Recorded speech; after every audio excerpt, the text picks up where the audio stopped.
evening, dear participants.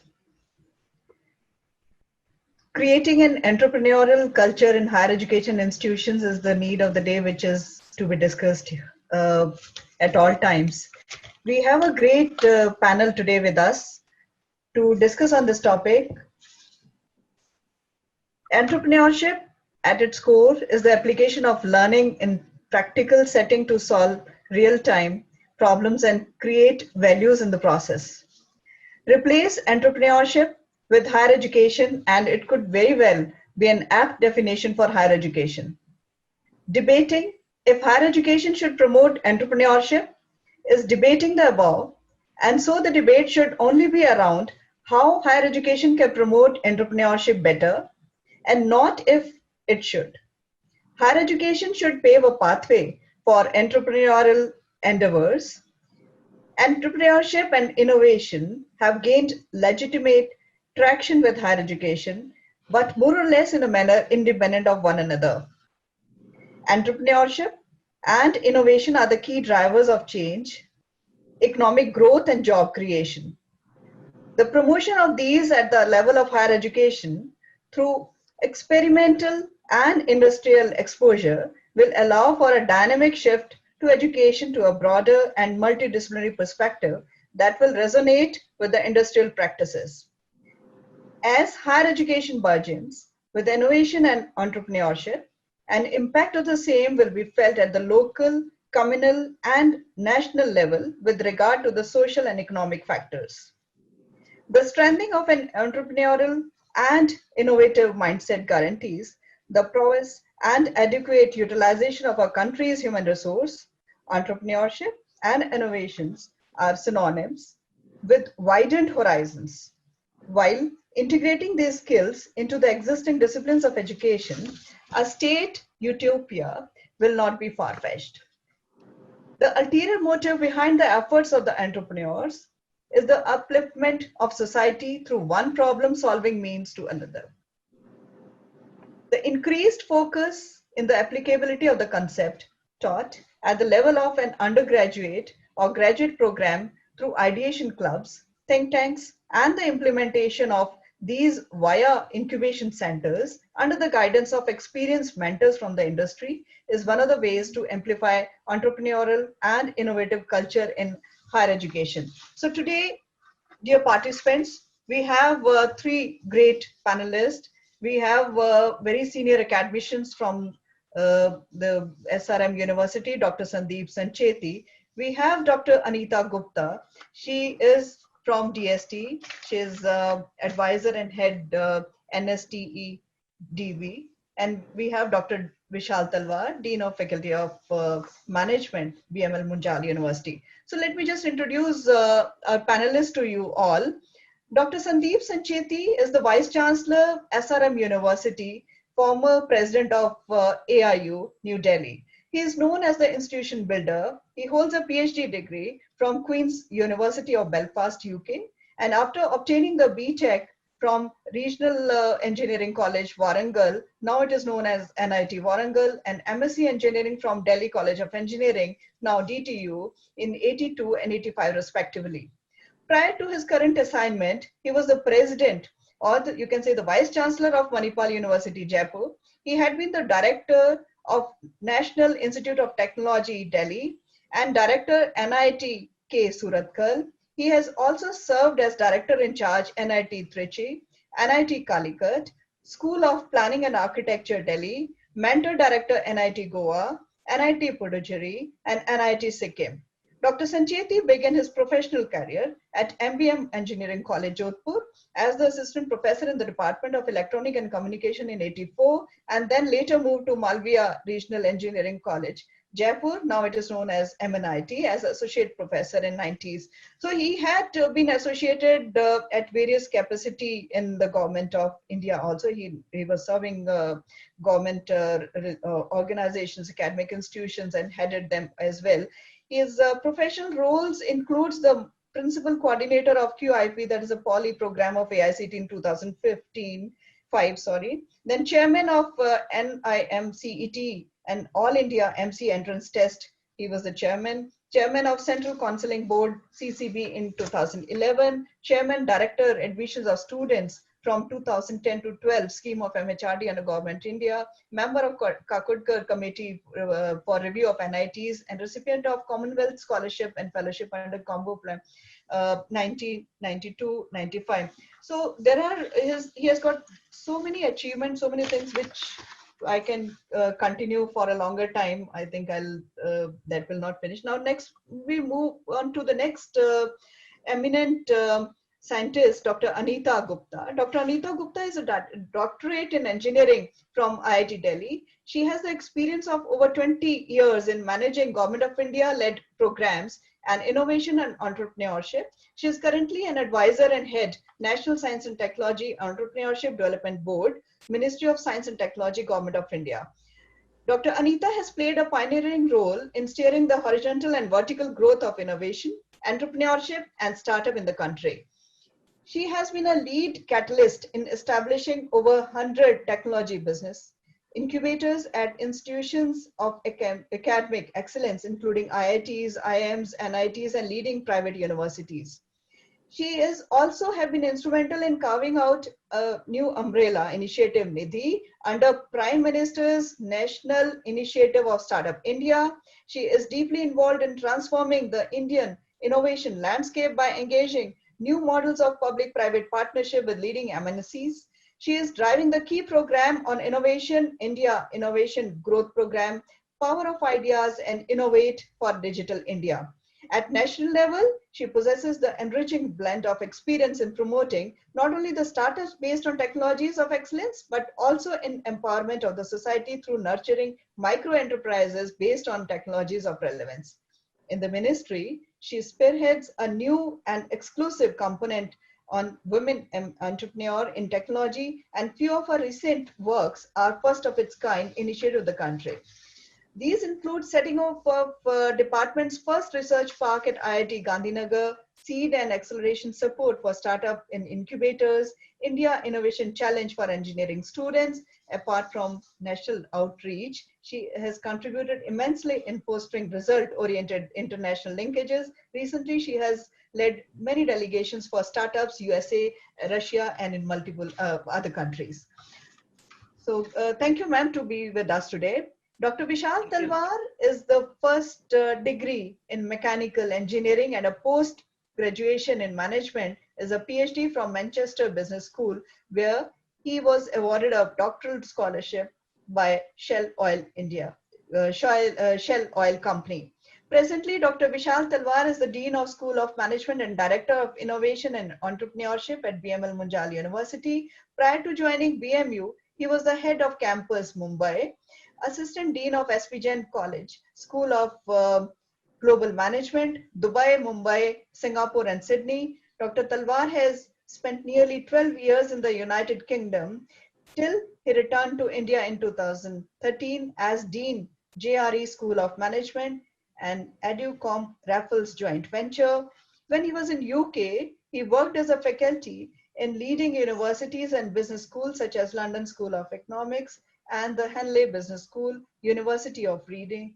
At Henley, he was also awarded an outstanding contribution to learning and teaching award in recognition of his consistent endeavor to improve the students' experience. Dr. Talwar has presented his research at prestigious conferences such as American Marketing Association Conference, Inform Marketing Science Conference, Academy of Marketing Conference, and International Marketing Purchasing Conference. He has also taught or presented his research in multiple countries. With research and consulting interest in customer portfolios, marketing, resource allocation, and consumer ethics, Dr. Talwar has published in leading journals such as Journals of Business Ethics, a Financial Times Top 45 Journal, International Journal of Market Research, and has even received Best Paper Proceedings at the Academy of Management in US. Dr. Talwar has previously worked in automotive industries as well as advertising firms. He has been featuring in Monocle Magazine, The Times of India, Economic Times, Daily News, Analysis, Entrepreneur Magazine, Business Standards, News 18, Times Now, and Hindustan Times. So I won't be taking more time. I won't be there with the participants and the panelists. I'll request the participants to share their first remark for today's topic. I'll request Dr. Anita Gupta to start today's conversation.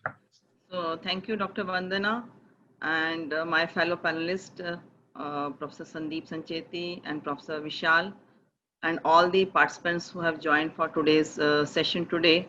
Vandana has outlined my profile, and that has given enough glimpse of the activities we are into. As far as innovation and entrepreneurship is concerned, I'll just quickly divide and walk the participants through. Uh, 34 years of journey in 1 minute or so. So when we started off, our clear intent was how to convert job seekers to job providers or job generators, because we were guided by the primarily US experience, and that's how we started with Science and Technology Entrepreneurs Park as our first of its kind institutional mechanism to cultivate the culture of entrepreneurship within the academic environment. We actually experimented with this model for close to 15 years till 2000.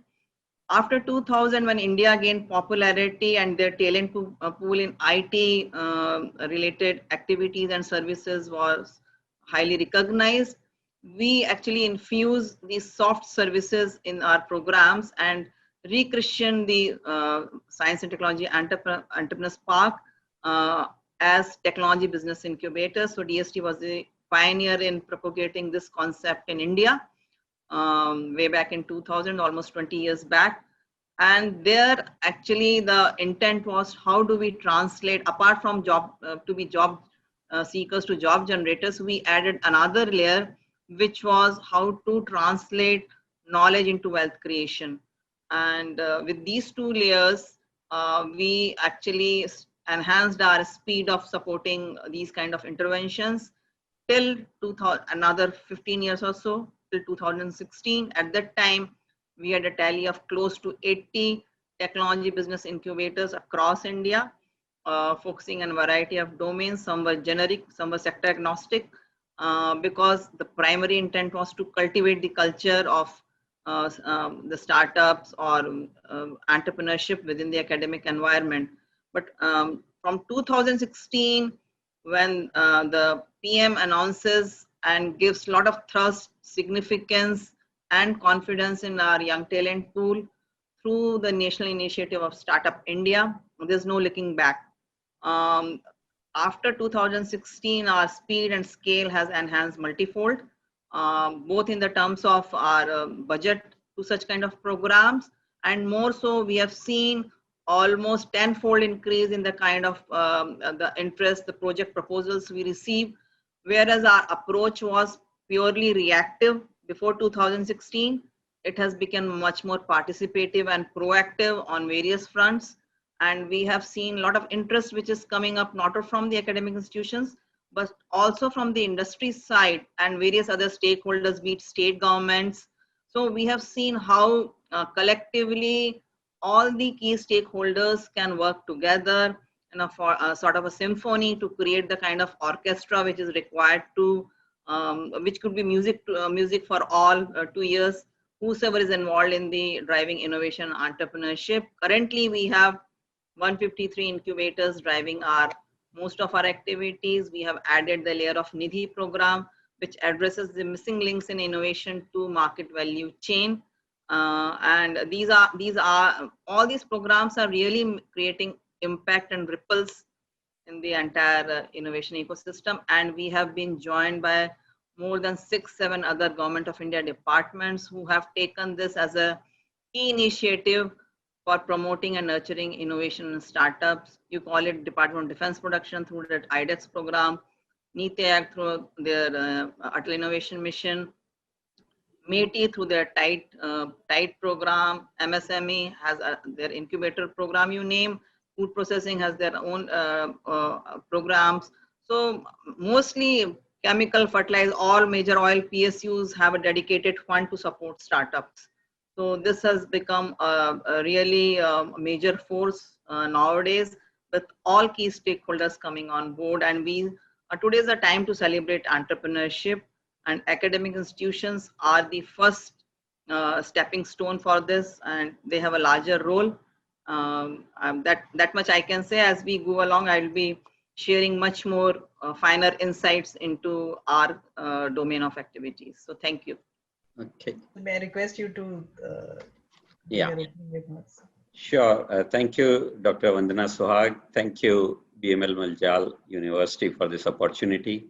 Very happy to be with my co-panelists, distinguished co-panelists, Dr. Anita Gupta and Dr. Vishal Talwar.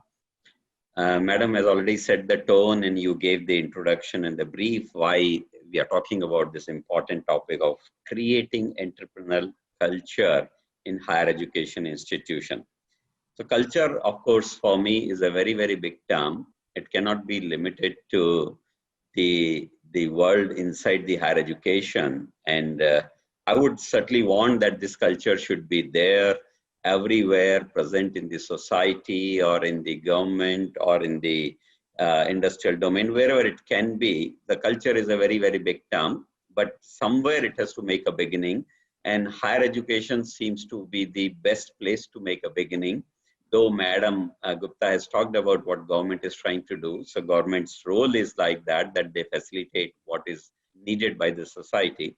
But higher education can be a right place to seed all that, because I believe that entrepreneurship has a lot to do with catch them young policy. If you ask me in today's age that you start your new enterprise, probably it won't be easy for me to say yes. But 20 years, 30 years back, if I was asked, I probably would have done. And actually I would have done, and I was keen. At that time, all these framework was not available. All these facilities were not available. And that probably didn't help. Otherwise, persons like me would have been entrepreneurs 100%. And given a rebirth or given a choice again, I think it will be again 100% that I would like to be an entrepreneur. Why the catch them young is important? Because there is a risk involved in entrepreneurship. And that risk is that you may fail, you may succeed, or you may have to struggle for a longer time, whatever it may be. All those statistics are known, are publicly known, that 1 or 2 out of 10 startups possibly will survive after the initial phase or some phase. So risk-taking capacity has to be there. And it's obvious, knowing the society, knowing everything, that risk-taking capacity will go lesser with the age growing. And therefore, if I'm given a chance and I do experimentation like I do with my education and various other things, when I decide, I think I can do an experimentation till age of 25 or 30 very easily early in my life by taking risk with whatever I want to do. Then I think once again the higher education becomes important, because that is the age where the students will be spending their time in the educational institutions. So that's another thing why we are recreating or trying to create what we call entrepreneurial culture there. Now, why, in addition, this should be done in the higher education institutions? One, because they are uncluttered mind at that time. They are very open mind when they come. They are still in the formative ages, and therefore they can think very, very in a novel way. And therefore, we should allow this to happen there. Once I'm in a job, I'm bound by many regulations and stereotype things which are there. And I'm bound to follow that, because there is a culture of office which is there. And that is the reason why, many inventions and innovations which later became big, Googles and all those things are examples that they didn't see the light of the day in their own organization where they were seeded initially, or you can say projected initially. And that is the reason why the higher educational institutions will be good. So for me, there are two more things important here. I will not see entrepreneurship as an entrepreneurship. I'll see entrepreneurship with many more terms. And I think they are integrated for me. Number one, it goes with what we call innovation. Another one, incubation. Another one, entrepreneurship. Another one, ideations or those competitions. Another one, hackathons. Another one, teamwork. Today, you cannot do it without teamwork. Gone are the days when you can just singularly do something like that. So we'll have to see that entrepreneurship is seen in light of all these things. And a final word for the introductory remark. is that entrepreneurship is not limited to starting your own farm. I think many of us have the wrong notion. If you see the literal meaning or the English meaning of enterprising or enterprise or whatever, you'll probably find much wider scope. And therefore, even if I'm in a job as a vice chancellor or in any other capacity, I can be an enterprising person. I can be following the entrepreneurship approach, trying new things, defining new things, taking risk within my own setup, even without starting the organization. So my request to audience is, don't limit entrepreneurship term to starting your own firm only. Yes, technically, generally speaking, that is how it is understood, but you can still be enterprising within your own scope of work. That is my take. To begin with, Dr. Vandana, I'll come back again with some more points and questions if there are any. Thank you. Thank you, sir. So over to you, Dr. Vishal. Thank you, Dr. Sohag, and thank you everybody else for being here and giving me the opportunity. Of course, while we're trying to search for the new normal in education, whatever that is currently, I don't know whether it's online, whether it is blended, whether it's digital, whether it's a combination. But the fact is that while we're searching for the new normal, it is also important for us to realize is that going back to the old traditional setup that we've always had for the last 250, 300, whatever odd years, is something that I guess we can't afford to do. And if you look at the whole structure around how universities, higher education institutions are designed, they're predominantly designed as institutions which are contributing to predominantly the creation of a middle class, which is great, I think. But the fact also is that there's a lot of different expectations, in terms of the curriculum, different expectations in terms of what we are teaching, in the campus. Is it relevant? Of course, now is the big C as well. So the big C, of course, is the COVID. I don't want to keep mentioning. I'm sure every webinar talks about that. But the fact is that, what's obviously happened in the last 4 or 5 months will also, create situations for people like us at higher education institutions to ensure that we're looking at a lot of change with respect to this whole idea of being entrepreneurial, as Professor Sancheti mentioned. It's not about setting up your own establishment. It's not setting up your own unnoticed price opportunity.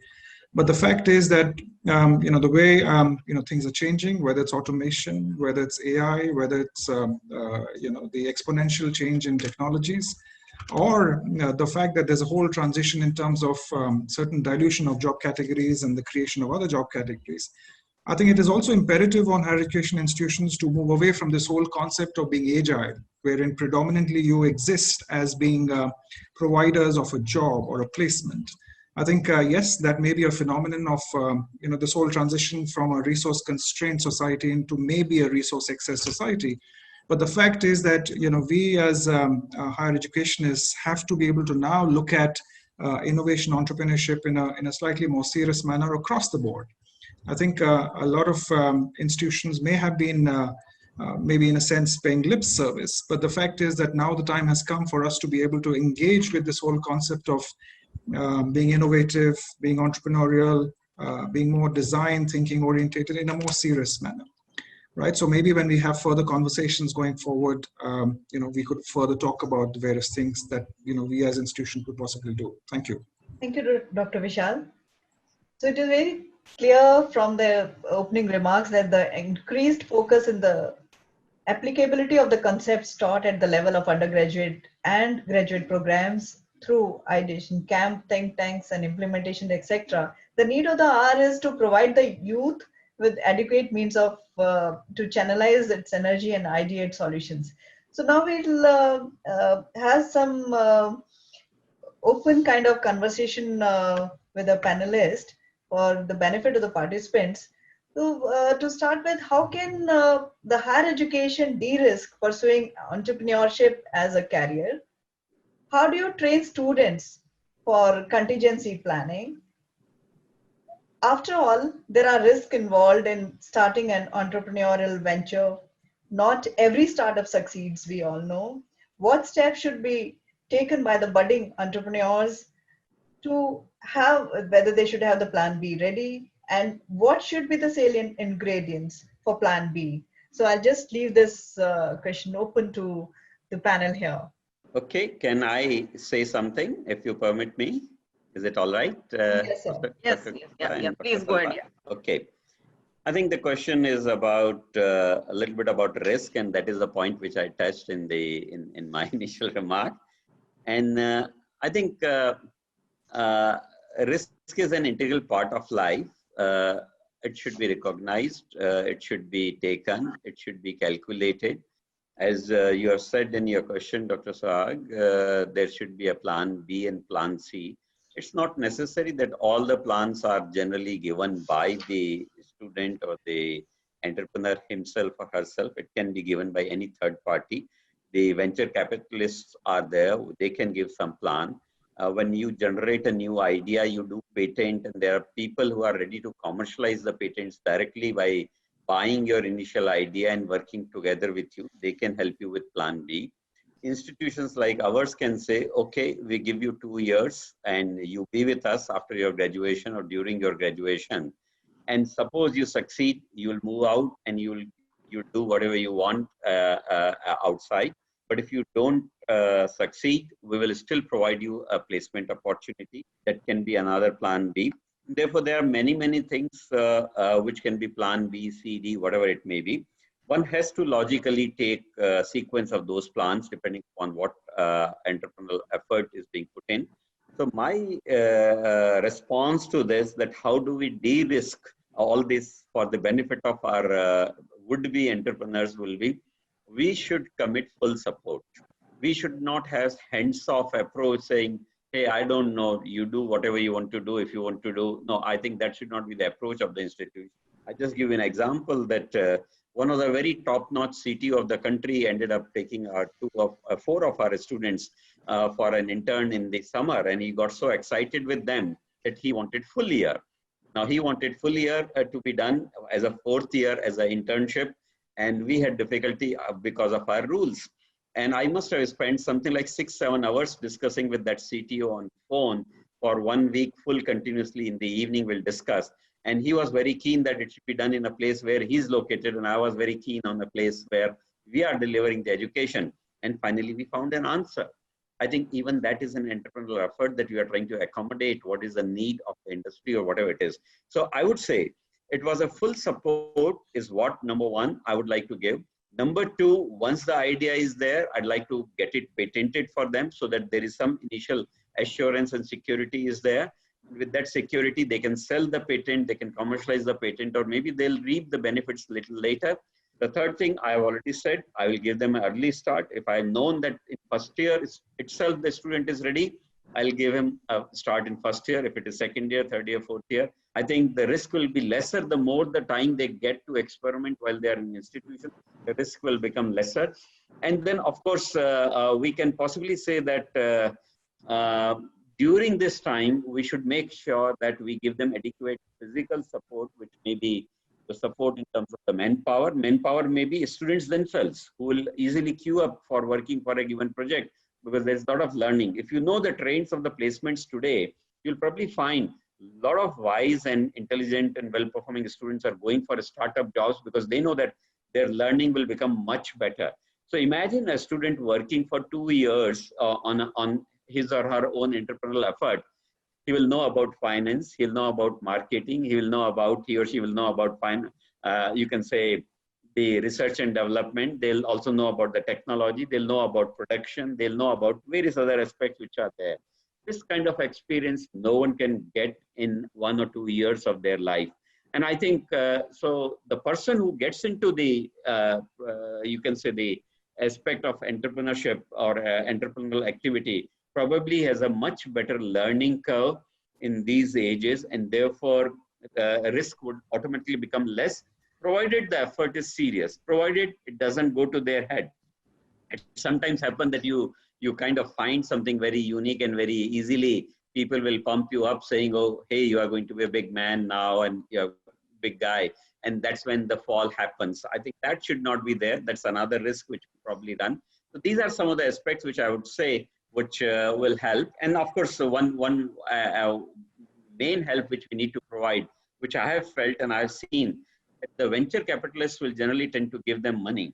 When they give them money, initially when a student is getting money of like, let's say 5 lakh, 10 lakh, 15 lakhs, whatever that money may be, they're very excited. Then they kind of signed on a blank check or blank document, set of documents, without worrying much about the conditions later, that how it will emerge out and how it will help them or not. I think that's where the institutions should play the bigger role of making sure that there is a proper validation, proper conditioning, proper stakeholding, and we should also take our partnership. Institutions should also take partnership. Many institutions have said that they have seeded big organizations. IIT Delhi is an example where from Madam has come, and they probably didn't keep their stakeholding there properly. So all that, if it is done, I think if all stakeholders are properly involved and thought of, I think the chances of success will be much better. That's the initial remark here. Thank you. Thank you. Thank you, sir. So yeah, I'll touch upon and take it forward what Professor Sancheti has already shared. So a couple of points. First is, when you want to really de-risk this particular initiative and activity within an academic, it obviously has to start with building an entrepreneurial mindset.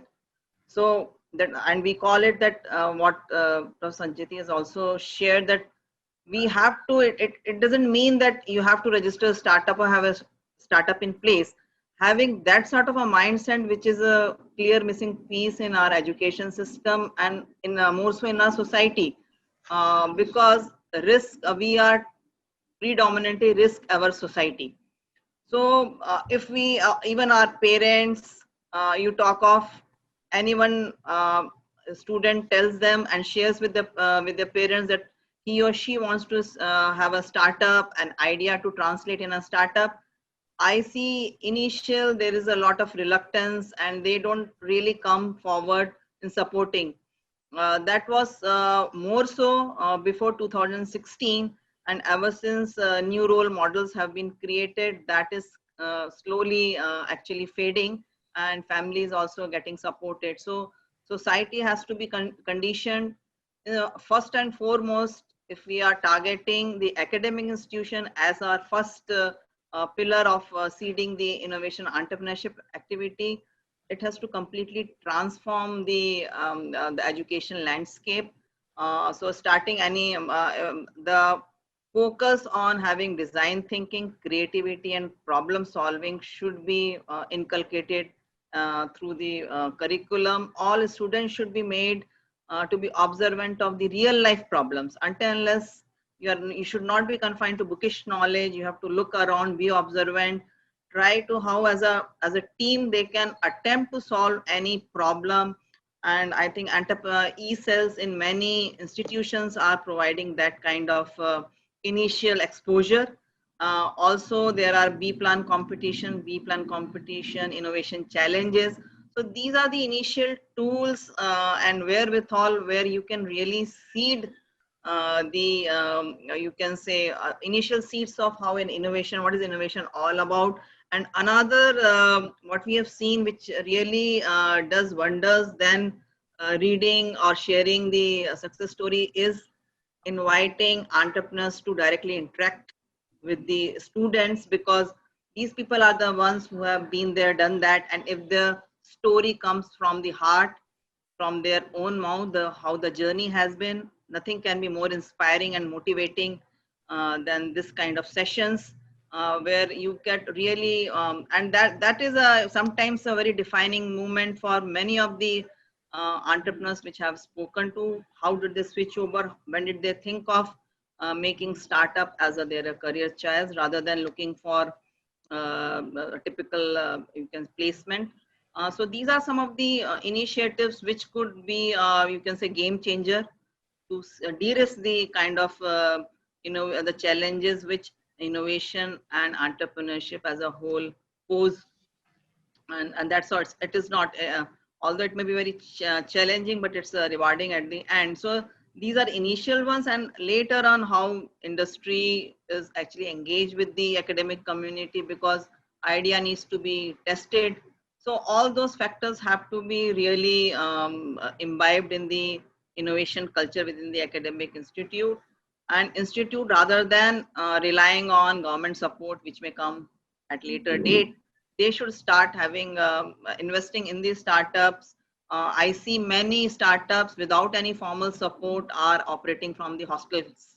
So this is a trend which I have seen and which is really heartening to note, that without, and this is the a good positive sign of an enabling and a thriving ecosystem. We want that nobody should wait for any formal support. If their idea in place, and they get information, they get connected to their senior alumni network for all sort of mentorship, help. They figure out if that is happening.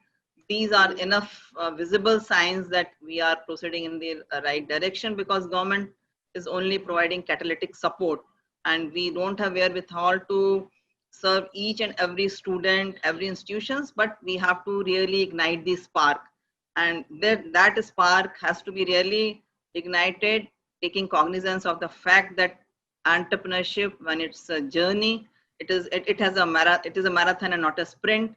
It comes with its own set of, you can say, risk and failures, rewards and successes, and inspiration and learning. So we have to really take all these along and try to actually give exposure to all these kind of what are risks, what are failures, and also invite failed entrepreneurs. That is a huge learning.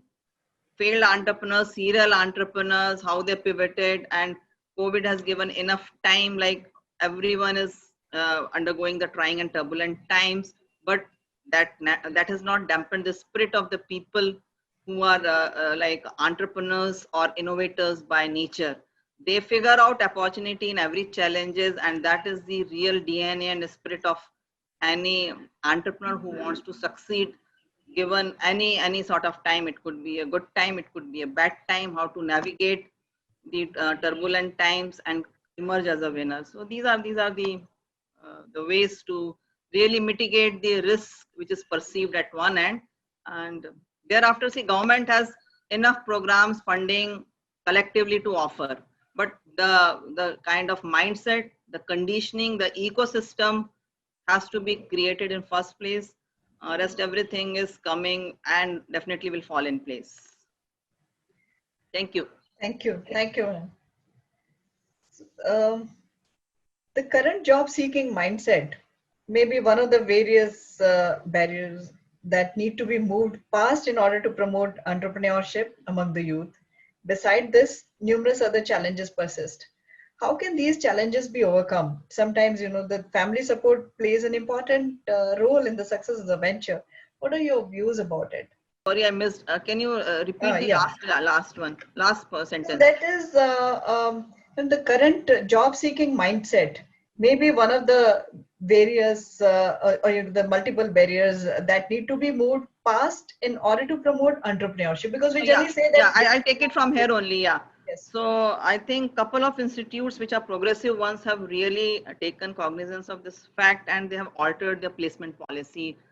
Professor Sancheti also really talked about there are deferred placement policies, where if a student has a really burning idea which he or she wants to pursue, give them enough room, enough scope to experiment with wholeheartedly.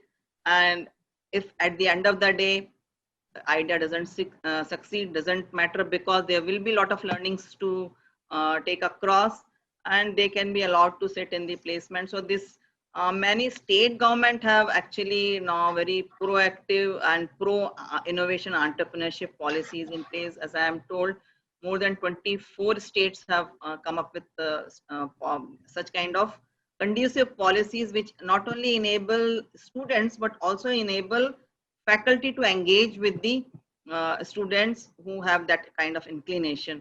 So when faculty are given a tight, you can say, teaching load, that has to be really slightly minimized if they are devoting time for startup mentoring. So all those interventions are which actually give a flavor of the kind of ecosystem which one wants. And rather than looking for job, ultimately when entrepreneurship succeeds in say 3 to 4 years time frame, they become the job generators. So that should be kept in mind that you should not look for a job, but you should be in a higher pedestal, looking for avenues through your startup. You should be in a position to give, and I think the new education policy has given a due thought on all this and how to really transform the education system, what are the missing pieces, how to make it much more practical. I think when coding starts at class 6, you are imparting all those skills. So you have to really prepare students with the intent of that not only they become job ready, because as of now current education, they are still work in progress and not a finished product. So how do you make them finished product, not only from the technical skill side, you have to condition them from the soft skill side as well. And there the fusion of other you can say will come into play, whether it's a psychology, how you deal with the tough situations, how do you, so all those have to be really be path breaking and game changer as we move along with in alignment with NEP, which will take time for students and faculty and the entire stakeholders to get sensitized.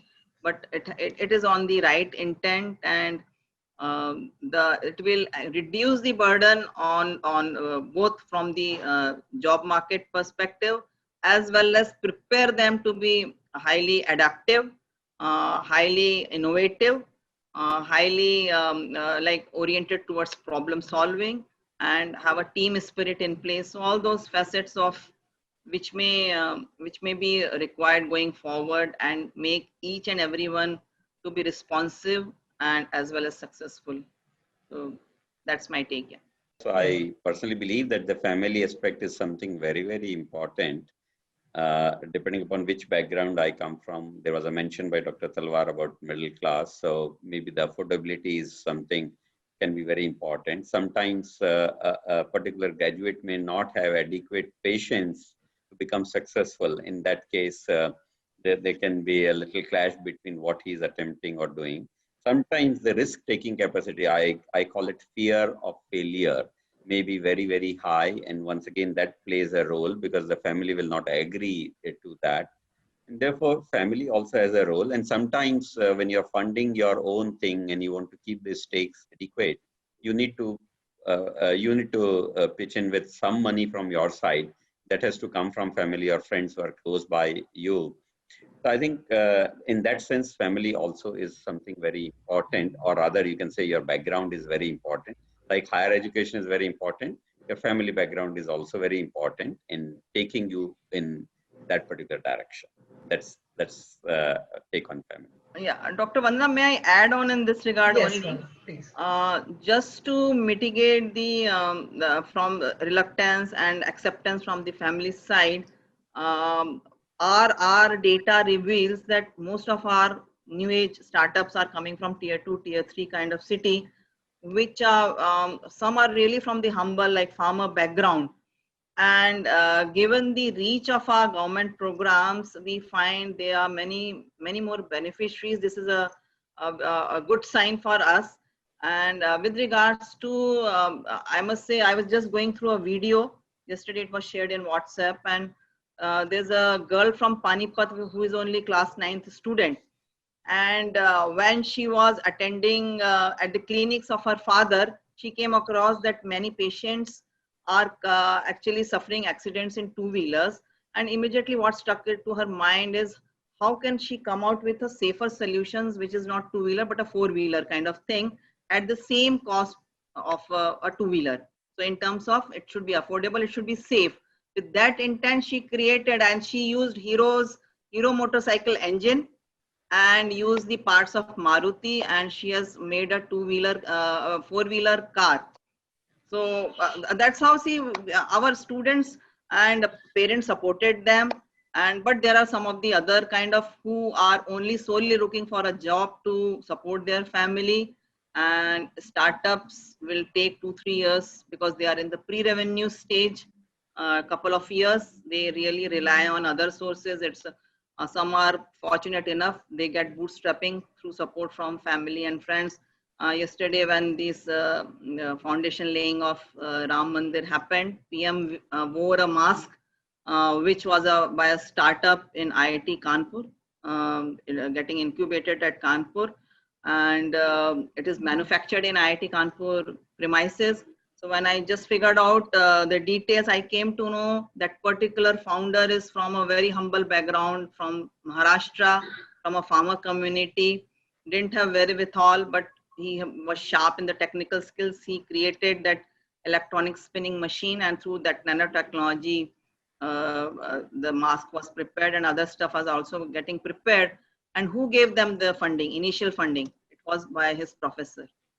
So actually we are getting visible and some shining examples, like even if the family is not there, if your network should be strong enough, who really have confidence in your idea and passion. It's the confidence through which you can really excite your probable investors. You can excite your team members, your friends who could be a part of your co-founding team. You could convince your would-be customers. So that's how it's ultimately the confidence which needs to be generated. Whatever you do, the passion and confidence, and you have to overcome the fear of failure. Very well said, ma'am. Sancheti sir, do you think that the curriculum in Indian higher education institutions is suitably tailored to equip students to take up the entrepreneurial ventures? Since you are from you are the great academy. Answer is both yes and no, I would say. Can't say, because curriculum is something very dynamic and controlled locally at their level. So you won't know the depth and breadth of all what is happening. But my general remark for that would be that, yes, it is happening, it is there, but in limited institutions in a proper fashion. Okay, there can be one way in which you can understand is courses offered.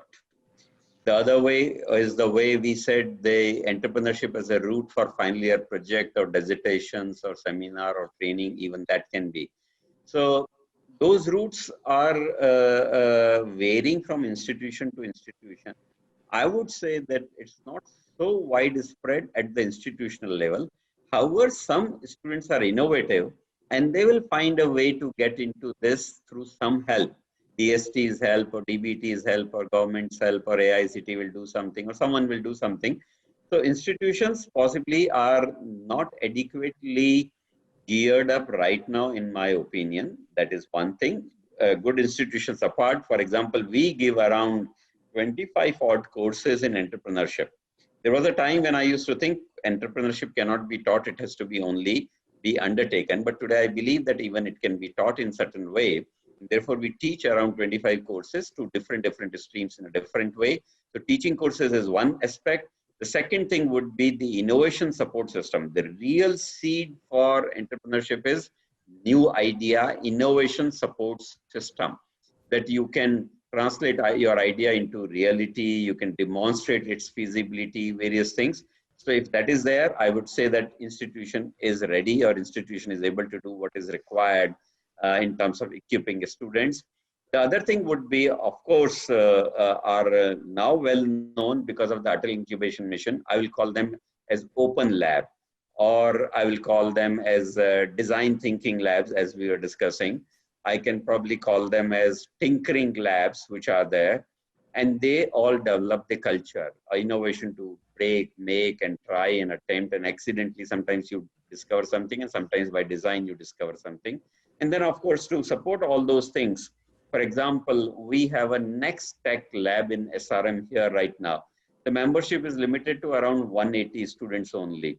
And the students will have to queue up like anything, because ours is a very big university. And there are several rounds of interviews and other things by which a student will get entry into this Next Tech lab. And therefore, the clubs and societies and the hackathons and the team and nationally coordinated projects, all those things also help make sure that we are able to equip students with the entrepreneurial activities or ventures. So it's a plethora of things which are there right now, but we need to do much more. I will take example of UC Berkeley, where our association is there. And we find that the kind of activities they do are beyond our imagination.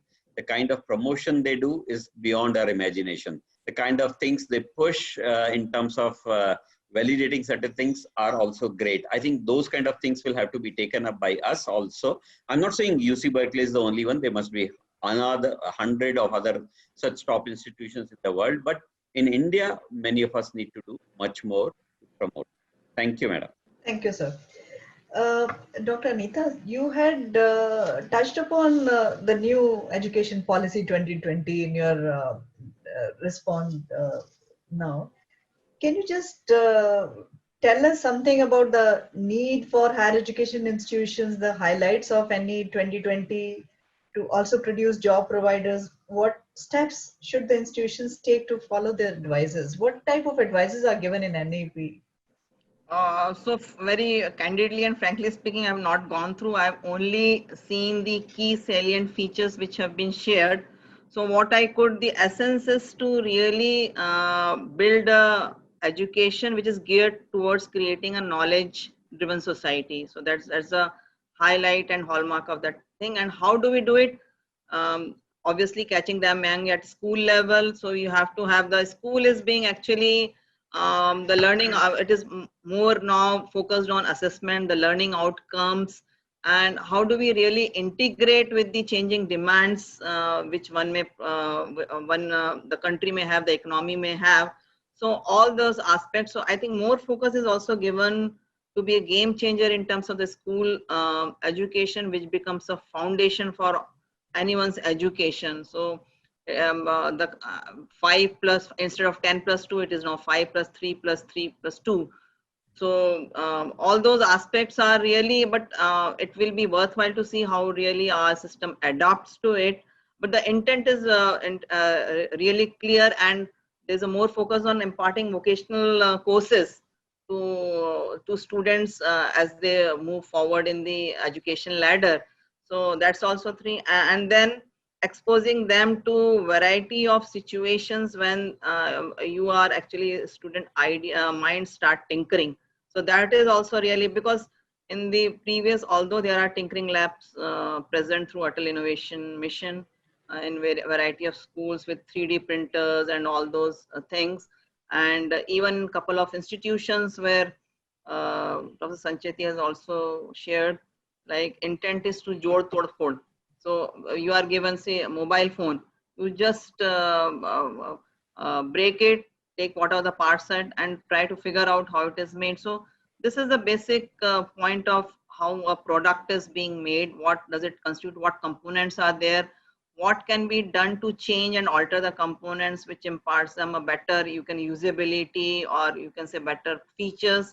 So students should be given hands-on training for all this. They should be given ample. I was in IIT Gandhinagar way back when they started, and what I liked about the concept was that movement, the students from undergoing a rigorous coaching schedule for IIT and JEEs, they are given completely 1 month free to unwind themselves, and they can really do whatever they like. If someone likes music, someone like dramatic, someone like something, and the kind of tinkering lab they have made. I just visited them in just before the lockdown, and I was amazed to see the kind of the path-breaking innovative approaches the director has adopted, and they had rewarded their security guard for a variety, some innovative kind of stuff. So you have to take everyone along. So it's not like students, you have to take everyone who are part of your institution to be engaging in variety of innovative measures, and that's how you create that kind of culture. And sometimes ideas may come from anyone. It's not like only a PhD researcher can give a good idea. It can come from first year student.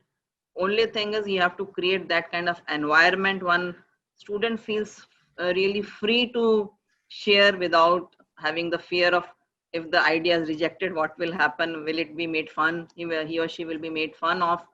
So the cross fertilization of ideas is very much required, and I must appreciate the way IIMs are now experimenting with, they are actually, earlier trend was 80% intake was from the engineering because they used to crack the CAT exams. But some of the institutions have made it a policy shift, and they are taking students from diverse backgrounds, enhancing women participation for more inclusive kind of student profile, because when you do the case study, you address a problem, the way it is being tackled with diverse background may be something or some sort of a really innovative approaches. So whereas engineering may be more analytical, their approach to a problem will be very different. And that's how design thinking holds a very prominent place in our education system, who is so much interested to create the culture of innovation. Everything has to be designed from the user perspective.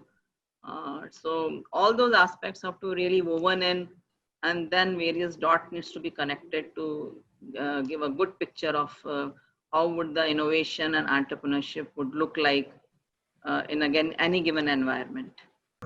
Multiple questions which have also come on the chat box. One is about probably the survival rate of startups is high. The probable risk involved has reduced because government support has gone up. Do you think, ma'am, that entrepreneurship is not risk taking now, but it is more innovating and contributing to nation? No, risk taking is an inherent part of entrepreneurship journey. See, I know many startups who were actually, their business models were way different before COVID struck. And suddenly they don't find anyone who is in the hospitality sector or travel sector will find they are hard hit by COVID.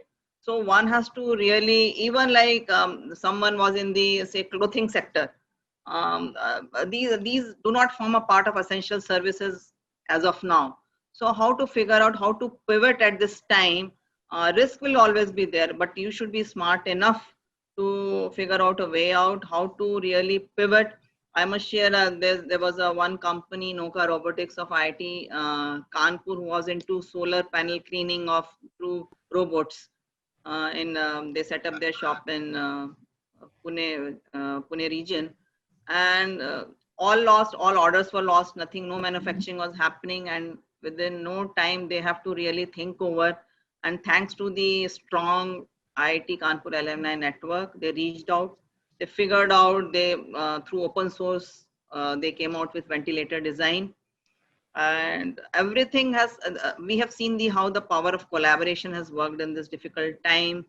They could actually conform to the stringent norms of ventilators, because India, there was nothing in place, no guidelines, no specifications for indigenous invasive ICO kind of product manufacturing and products. Medical aids was a different domain, nobody had attempted.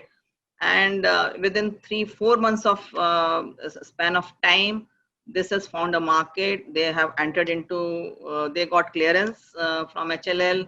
Then they actually have come out with the prototypes with manufacturing tie-ups with DRDO labs, with a couple of other manufacturing, you can say, companies. And now from zero, they are now exporting it. So that's how that in a span of 4 months. So it's nothing like that. Risk are there as well as one should be really,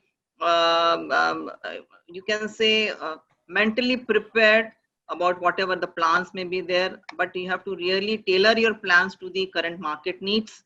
And your team, tech team, your all team should be geared for, and networking and power of connects really works well in this art to fast track your journey.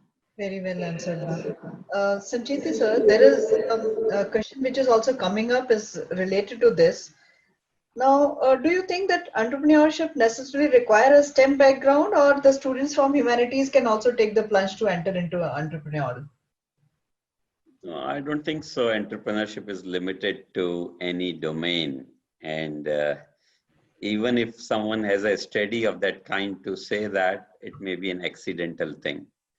I think the world's top entrepreneurs, if you look at them, whether it is the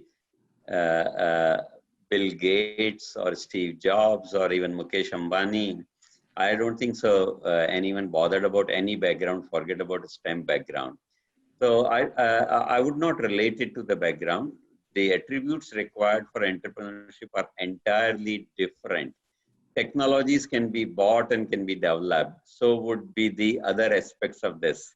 The real thing is the overall mindset, risk-taking capacity, believing in yourself, having an innovative idea, why and how one thing should do. I think the real thing would be not a STEM. For me, all those why, what, when, where kind of a thing, someone can rigorously keep questioning to himself or herself as well as to the society or the teachers on everything, these kind of things. I'm sure that person would be the right breeding ground for what you call innovative ideas, and then later it can fructify into entrepreneurship and all that.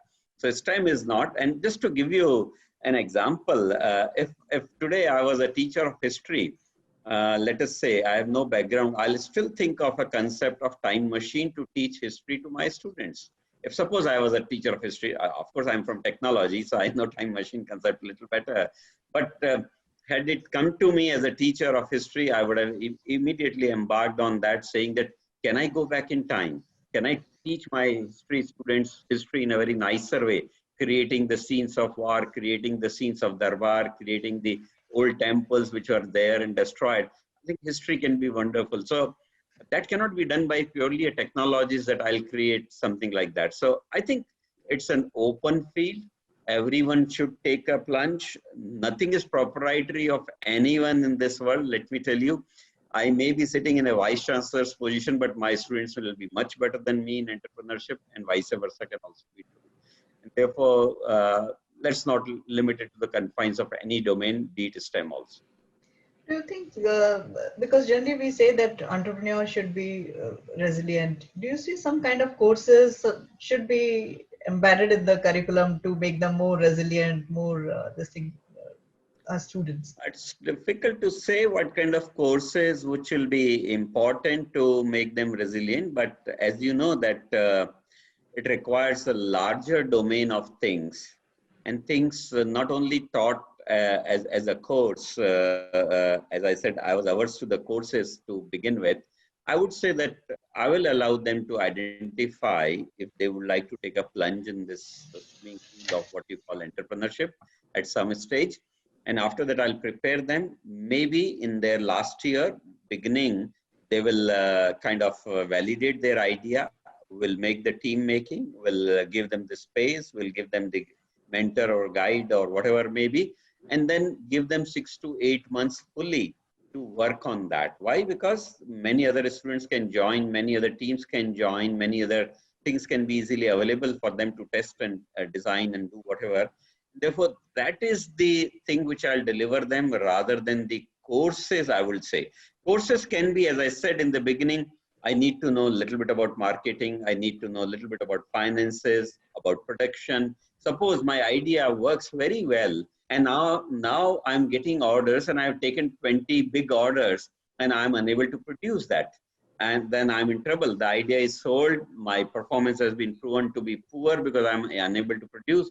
So production will be important.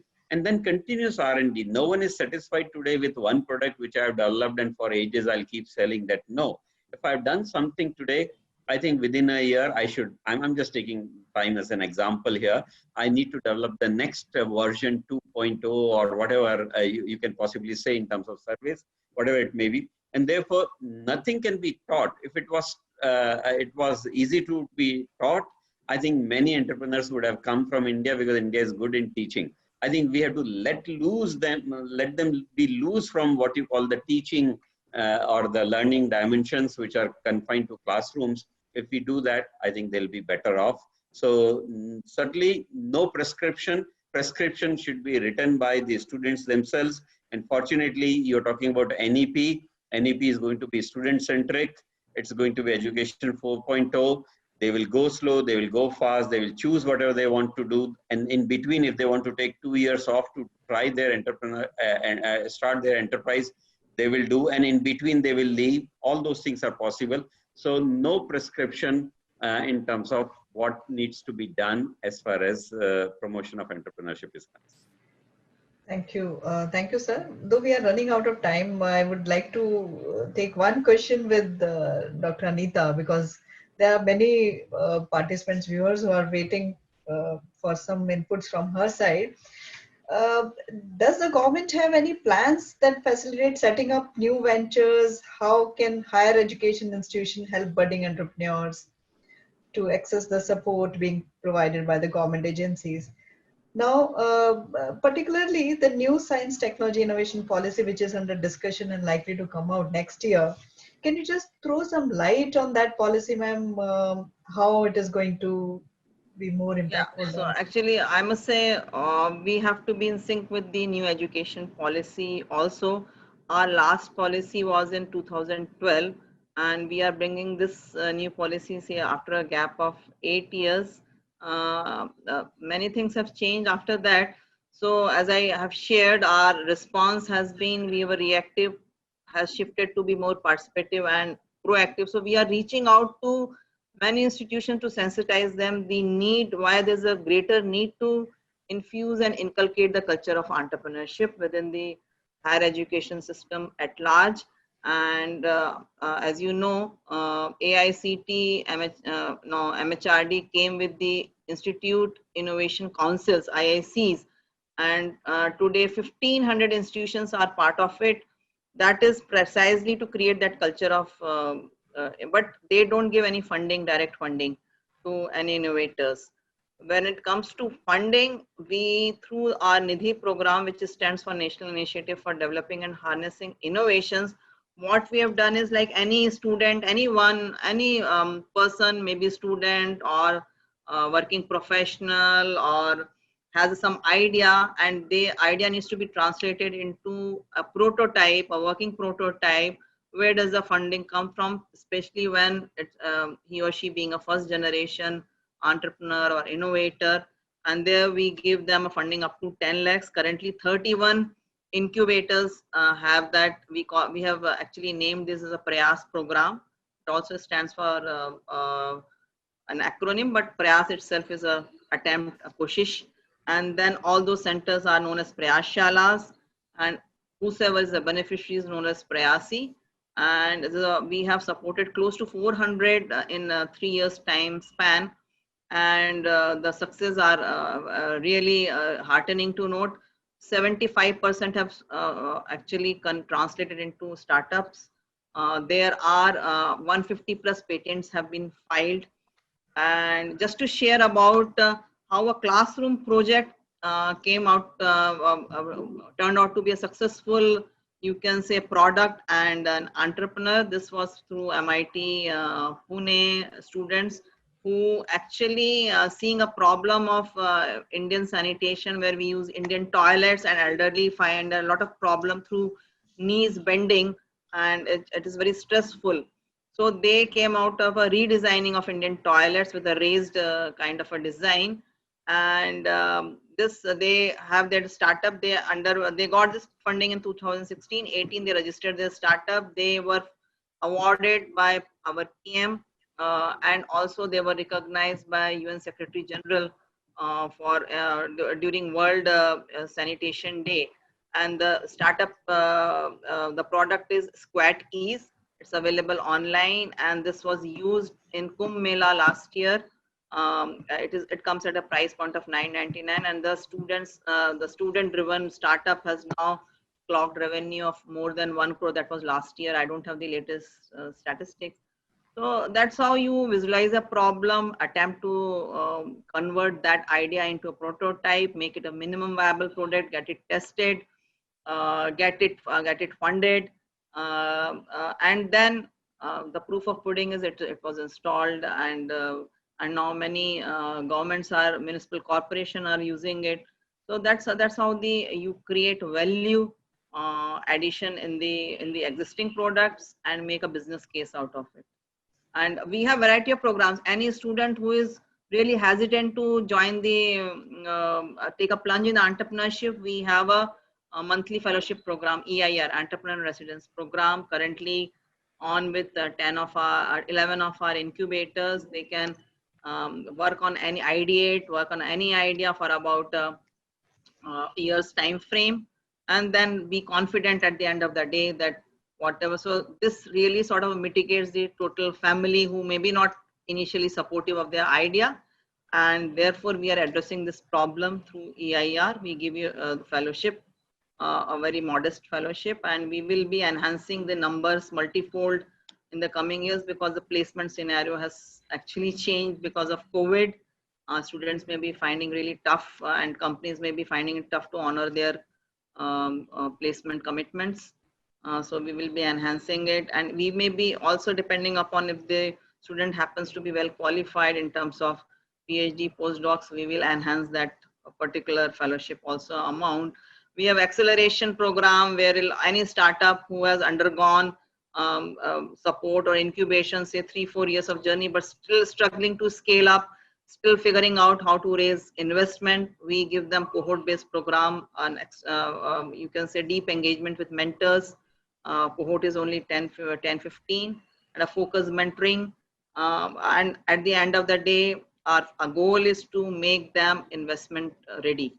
So it culminates with a demo day. Investors are invited. They take it one-on-one. So these are a couple of programs apart from seed support we offer to our incubatees. Currently on with 60 of our incubators, and it can go as high as 1 crore per startup, given it's a justified and it has a potential, and the local committee recommends it. So these are, but see, funding and all those support are in plenty. Only thing is really you need to navigate, figure out whom to approach timely, and all those things from the government side. It's most enabling environment as of now, and best time to start entrepreneurship. Although COVID must have really dented the normal course, but nonetheless, even then it continues to be, and we aspire to actually, there are two fronts. One is our ranking on India in Global Innovation Index, where we are also continuously climbing. We are currently 52, and so is the case for ease of doing business. So if we are able to really take both input side and output side, and the process flow in these two fronts, systematically government is trying to address all the regulatory hurdles, simplifying the processes. I think in next 2-3 years, currently we are number 3 in the startups as a nation globally. We'll clearly say we should not go by the number game, but it will definitely be far more enabling environment for innovators and startups in the country. And this is the most right time. I think no better time where your policy is also talking about that, industry is also supportive, all other stakeholders, government is also forthcoming. No better time. Thank you. Thank you. And the entrepreneurs, they can upload their products in GEM, ma'am, like yeah. So GEM, there's a startup runway. One has to really see, because this will be only possible when the product is a B2G segment, where government becomes a buyer. We have to really figure out it's a B2B, B2C, B2G. So in that domain, yeah, it does help, because government won't buy anything as per our policy. It has to be registered in GEM, and slowly that is catching up wherever government is a buyer, a customer for them. Thank you And so much. And for that we have eased out the procurement policy also. Government has eased out so what were the conditions laid out, everything has been actually made much more simplified in favor of startups. But only thing is, all government entities need to be really sensitized to make full use of this policy, because problem with policy is that it looks beautiful, everything with the right intention on papers. When it comes to real implementation, there lies the bottlenecks, and for this a very systematic exercise needs to be taken for sensitization. So thank you so much, ma'am. There are multiple questions which are there with me, but now the time, we have already crossed the time. I would like to request the panelists for their closing remarks before we conclude today's session. So start with Dr. Sancheti. Okay. I saw a question in the Q&A, and that was about the fault lines with the entrepreneurship. So I'll probably give a small comment there, and that will be my final remark. I will say that entrepreneurship in general is a very beautiful thing to do because it enables you, it makes you realize what your potential is. It gets you a recognition from the world if you are attempting something good, even if you are failing, sometimes you get that. And therefore, entrepreneurship should be given its due from our side in every possible form. But answering that small question which was there, what are the fault lines? I would possibly say, sometimes I'm saying in Indian context, lack of big dreams or big framework. And that is the reason why we don't see too many big made in India, make in India, or conceived and planned in India products kind of thing. Lack of big dreams is one. The second one is the educate patients to become successful. We want to do it everything very, very quickly, and that's where we once again are not realistic. So that's another fault line which is there. The last fault line from my side would be societal acceptance. Society has to accept the failures. They very easily outcast you once you attempt something and you don't succeed. They outcast you by saying that you are not wise, you are not good enough, or you're not capable. I think that notion has to be taken away, or that thing has to be taken away. Entrepreneurship will become much better in India. That's the simple final word from my side. Thank you so much for this opportunity. Thank you. Thank you, sir. Dr. Anita, please, would you like to? So I was just scanning through a couple of questions. One was regarding how do we really inculcate the creativity and problem solving mindset or attitude. I think it has to start from the institute. You have to figure out what are the activities which can be really offloaded to students. Suppose it's library automation, you don't have a library automation software. Can students be given this task? Even if like managing a canteen in a very innovative way. So it has to start from very like small efforts. If it is like energy, can you design, if there are solar panels, how can you have a automated solar panel cleaning mechanism? So anything, you should be the beta level tester should be the institute. They should figure out what challenges you face.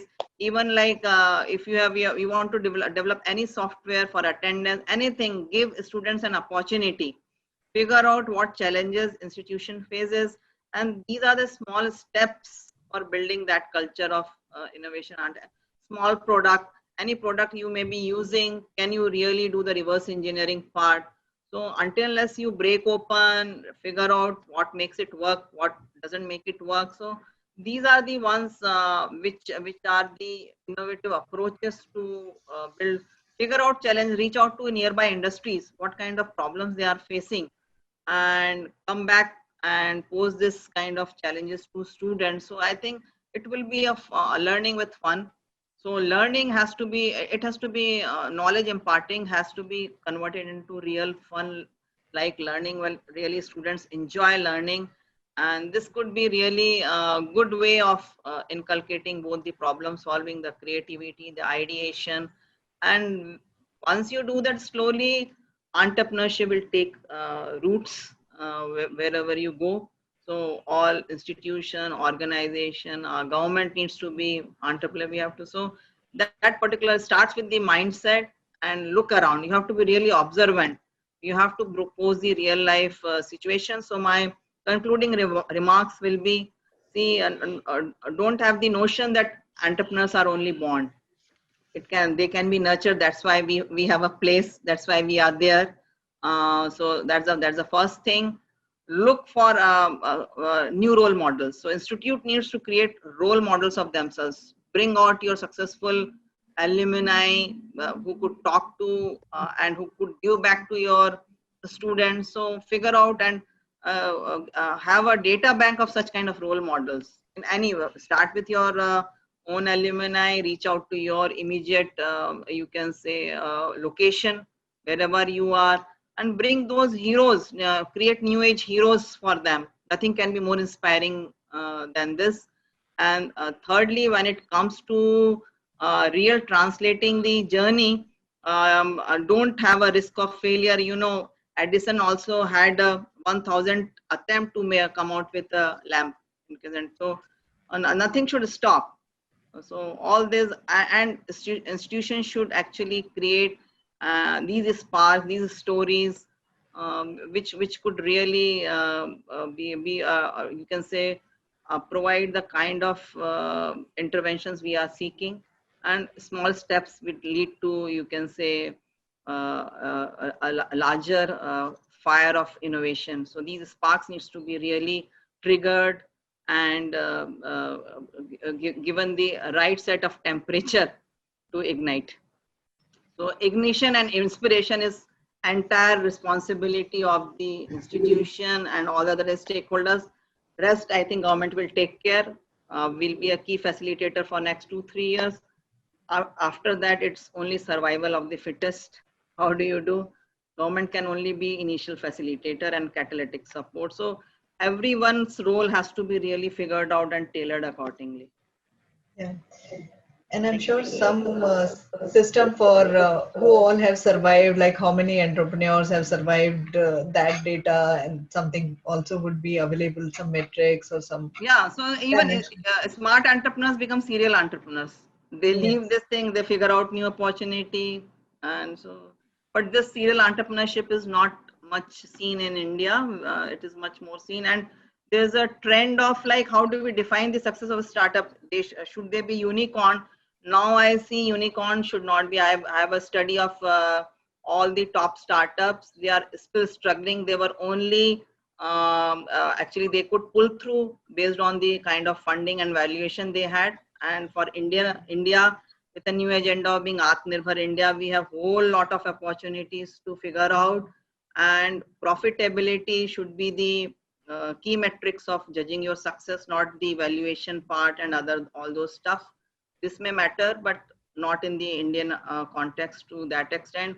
Now you talk, I have new variants of entrepreneurs. I have a sanipreneurs who are working only in the sanitation, smart sanitation. I have astropreneurs who are working in astronomy area. So you name, and other than that, we have sunipreneurs. They are soon to be unicorns.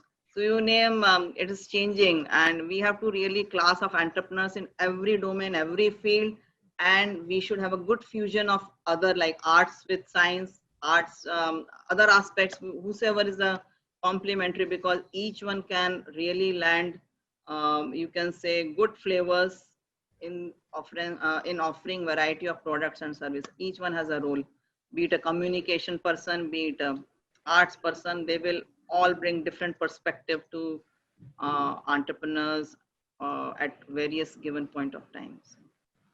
Each one has a role. Yeah. Thank you so much, ma'am. Thank you so much, Sancheti sir, for your presence here.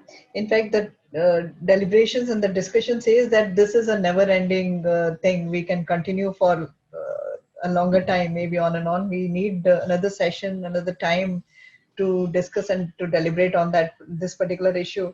So, in closing, I would like to just give an emphasis that if the lack in focus on entrepreneurship persists in the current times, we have seen this COVID-19, the higher education system would have failed in its duty to students and as a society as a whole.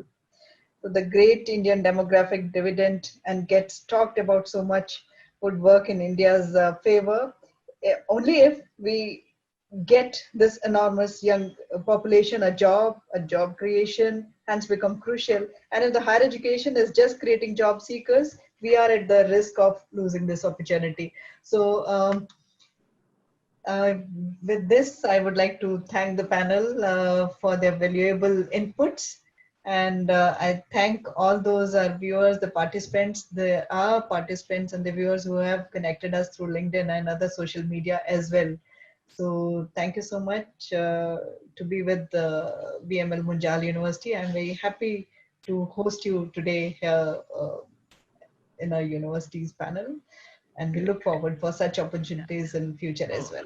Thanks for giving me the opportunity, and thanks to all my fellow panelists, all the participants who actually listen to our insights and sharing. It's a two-way learning.